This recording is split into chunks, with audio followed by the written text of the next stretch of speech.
we were ordered by him that you got to go there, but on your return, you can't have anything except a towel around you, right? And I thought, what the, that's weird. And I'm like, not in my world, you know?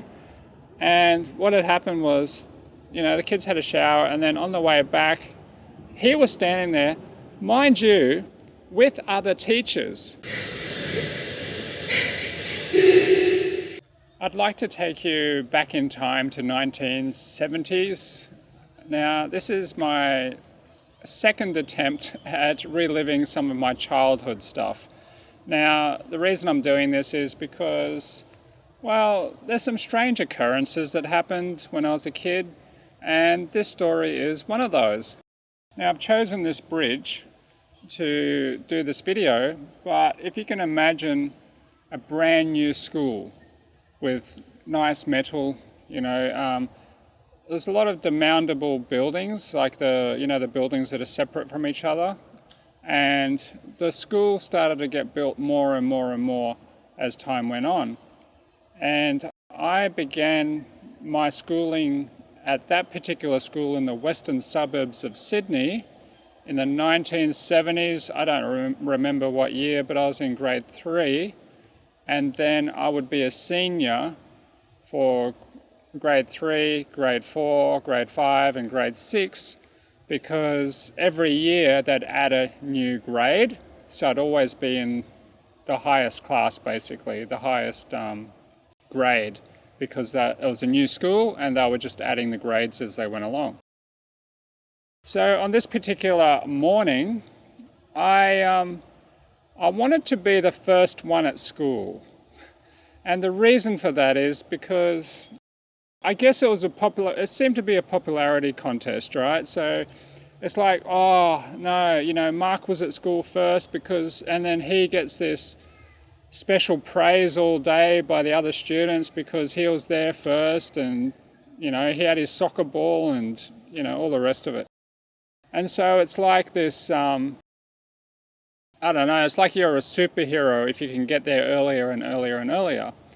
Now, I'm naturally an early riser, and my parents actually I remember this particular morning, my parents were not home at all. So I think they must have got up at 4 or 5 or left the house at 4 or 5 to go to work, and they worked in the city. So it was quite a drive for them. So they were doing, you know, the hard yards. So it was only me and my slightly older brother. He went to a different school and he slept in, right? So I decided, well, you know what? I can top Mark's, you know, attempt at being at school so early. So this particular morning, which was winter, now I remember that because, well, it was cold, even though I still wore shorts and, you know, didn't even have a jumper. You know, you're a bit resilient when you're younger. But I remember it was fog. Like, the fog was so thick and the sun hadn't even come through. Like, you couldn't penetrate the fog. And I thought, well, you know what, I might just wait a little bit longer. All right, so I watched a little bit of cartoons and whatnot, and then I went out onto the street. Now, as soon as I got onto my street, like from the letterbox, I could hardly see the house, which is only like a few meters away. You know, you couldn't miss it, it's just a brick kind of wall, but you couldn't see it. And so I thought, well, if I don't win today, then there's something wrong with the system. So off I went. Now, it takes, I don't know, I'm just kind of guessing, maybe it takes about 20 minutes to get to school. So I walked through some new kind of housing estates, and like there's new houses, and, you know, but in the area they also had old kind of farmhouses at the same time, but they were kind of on the outskirts. So there was new houses getting built, so they had like frames up and, you know, roofs up in certain areas, and they had the more established houses, and there was also a housing commission in that area too. So I had to actually walk through kind of like new housing commission as well. And so I started to walk through, and I just remember how I couldn't even kind of, like, I had to really concentrate to know, okay, well, I know that I've got to go up this street and I've got to go up down that street, because everything was so thick. Like, the fog was that thick. Now, there were power lines above, and I remember thinking and looking up there and thinking like, oh, I can't actually see them. Like, I can see the poles, but it's like it just goes up into this. It's like if you see a high-rise building and it goes up into the clouds, that's kind of how it seemed to appear. So I kept on walking, and what happened was I got around the corner and things started to get, it was quite kind of, it was light, but it was dark. It was like there was a light filtering through, but it was kind of still dark. It was very hazy, like very thick. I remember hearing something before I could see something. And I know the direction came from above, where the power lines are. So I'm walking along and I can hear this kind of like fluttering sound. I looked up and I still couldn't see anything. I went a bit further, but then I was really compelled to look up. And that's when I saw this, I can only describe as an oversized crow, but it's just a silhouette of black, basically. And I could swear that the eyes were piercing through the fog. And it was huge. It was like human size to me, And yes, maybe it was weird. Like, I thought, oh yeah, maybe it just appears a lot like that because I'm a little bit afraid at the moment or whatever. But when I thought about it, like, I wasn't actually afraid. There was just something else going on, and I wasn't sure exactly what that meant. So I just assumed it was just a crow and it was following me, which it seemed to be, because I could hear the fluttering, and then I'd kind of see this huge silhouette again up on the pole somewhere. And I kept walking, and I made it to the school. And the school grounds in the fog, and yes, I was the only one there, and it has a different feel to it. In fact, it kind of creeped me out because there was nobody there.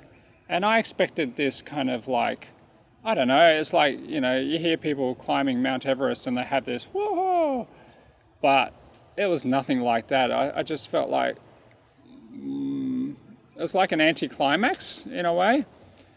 So we had the school had an assembly area, which basically was, one wall was open, and then it had like the 4 walls and a roof. And it was on kind of like little stilts, like metal. And I sat in there, just, leant my back inside it, and I was just overlooking where the kids would normally play on the asphalt, so they'd throw balls or whatever. And in the yard, there was also these bins. I don't know if you can imagine this, but like a bin, and there was like a hinge on it, and they kind of swung. So it was like a metal flippy bin, if that makes sense. So you'd throw your rubbish in there. And I could see a couple of those nearby. Like, they weren't very far, they're only a few meters away. But I know that beyond that, there was, it's just bitumen. And I just sat there, and then I had this really horrible feeling that, whoa, I don't feel very safe. Like, no one knows I'm here, and I don't know when the next person's going to come, and I don't know, there's just something not right about this situation right now. Now, I kid you not, next thing I see, I heard first, is the fluttering again. So the crow, or, in my mind's eye, when I look at it back on it, like, if you ever seen that movie, the Mothman prophecies. I can imagine that now. Like, that's what I saw. It's like this huge creature that looked like a crow and the Mothman mixed together. Anyway, this creature appears from nowhere, all right?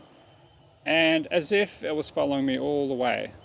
And it landed on the bin, the hinge bin. So you got the hinges, and it was kind of like, had 1 foot there, 1 foot there, and it was just like huge, all right? And it's staring at me, and I'm staring at it, but I wasn't afraid of the bird. I was afraid of what I had come to realize, and that is that I should not be here, a little boy by himself in a schoolyard with no one around, and the possibility of, who knows, there could be a predator there, it could be anyone. There's no teachers, no adults, you know. And to make matters worse, I know, like in the school, there's these buildings, the mountable buildings, but there's gaps between them. And so I often thought that anyone could be lurking between those gaps as well. And so that kind of freaked me out. So what the bird did is it came and it pretty much gave me telepathy to say, get the fuck out of here now. Use your intuition. And I did. I literally left my bag there, and I just headed out of that gate and I went home as fast as I could. And then on the way home, like when I nearly got home, I could hear the kids kind of stirring in the street, and they started to kind of come out into the street. And I just went home and I just chilled for a bit, and then I went to school. Now the irony of it is that I was the first one there, but when I got there, I wasn't the first one there, and they'd already praised some other kid for being the first one there. And I ended up being, you know, the liar, because I said, I was actually here earlier. I said, look, my bag's over there. And they're like, nah, bullshit. Like, nah, wouldn't have it. Wouldn't have a bar of it. So, you know, even when we achieve something, it's kind of like it gets taken away from you. But I'm like, you know what? It doesn't matter.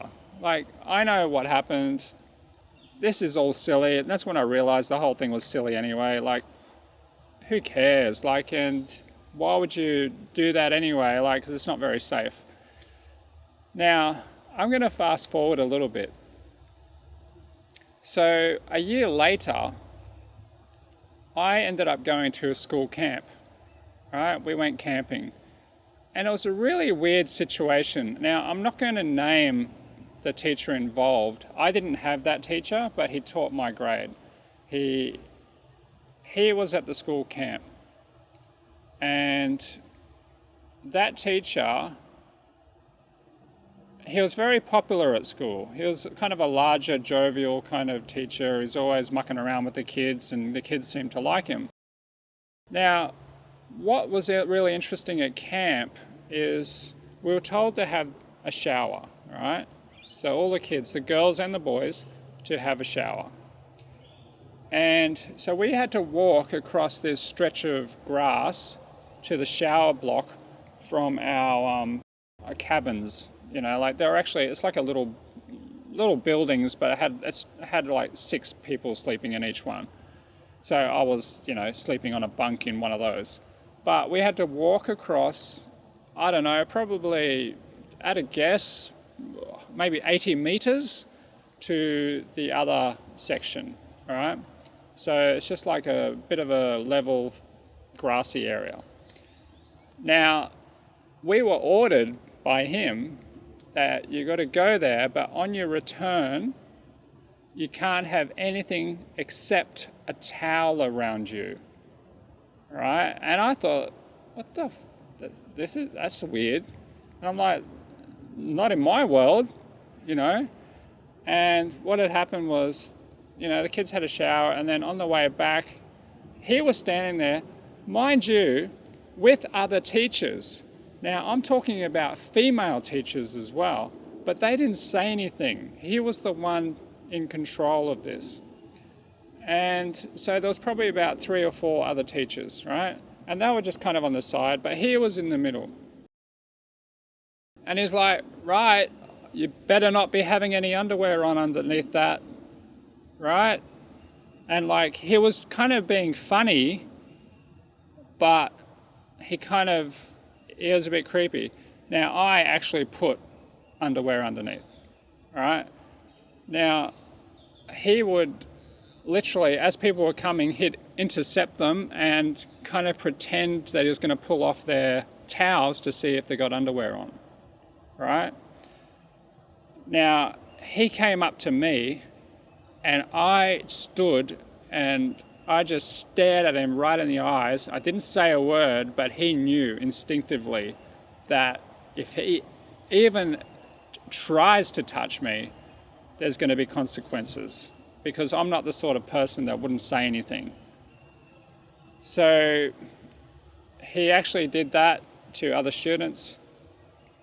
I believe that he did actually pull one off someone, I was told, and they didn't have anything on underneath. So that's how much, the kids followed orders. Now, what's really that's troubling enough. But what happened was, the very next day, there was a guy, a kid, a school friend, classmate. His real name is Timothy, all right? So I'll give you that. I won't tell you his last name. I still remember his last name. But he developed really bad anxiety, like so bad.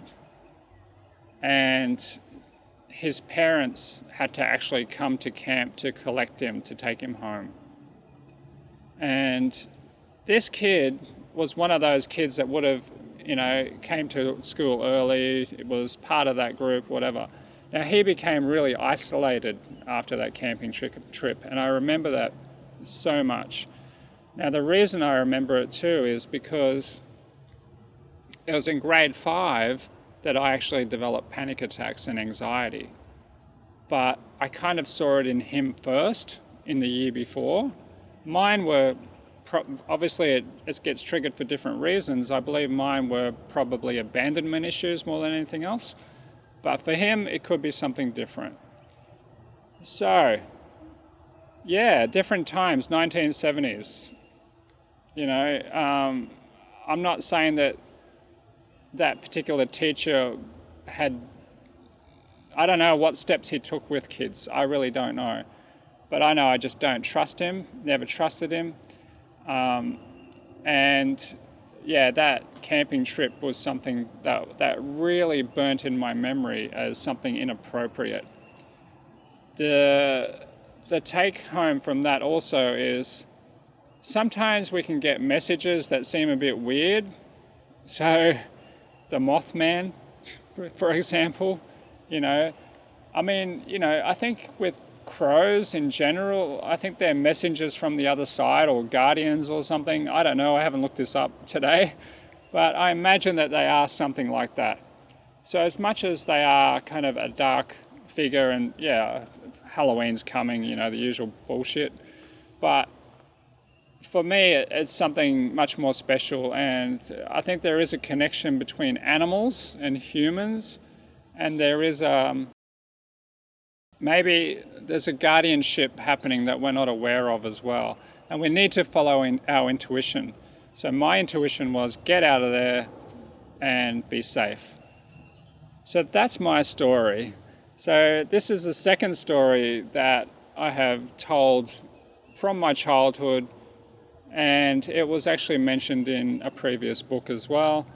Now I'm going to mention more stories that are in line with this kind of theme. And so I hope you enjoyed that. And yeah, thanks for your patience to listen to my story. And I hope to see you again soon. Cheers.